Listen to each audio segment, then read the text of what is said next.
U okviru svojih redovnih aktivnosti zamjenik komandanta NATO štaba Sarajevo, brigadir Morten Hendriksen, posjetio je Bijeljinu gdje se sastao sa gradonačelnikom Mićom Miđićem.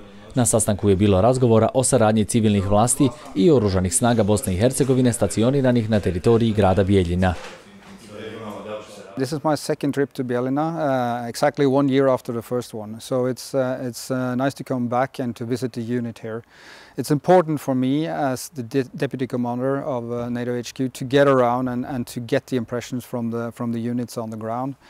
And also for me to show NATO presence outside Sarajevo for the soldiers, the NCO and the officers of the armed forces of BiH.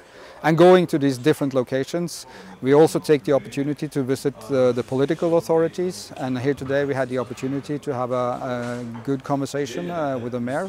And that's always useful to get also the political points of view when it comes to the military-civilian cooperation locally.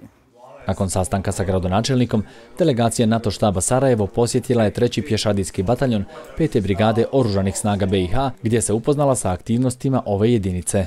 Ova jedinica, pored svih ovih aktivnosti koje redovno obavlja, znači na raspolaganju je i civilnim strukturama na području grada Bijeljine.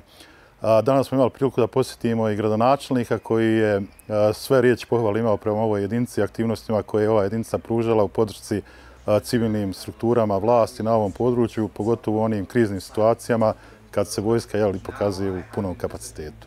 U okviru posjete brigadir Hendriksen sastao se i sa komandantom kasarne vojvoda Stepa Stepanović u Bijeljini, pukovnikom Robertom Gašićem, nakon čega je prisutnima održao prezentaciju na temu Šta je NATO?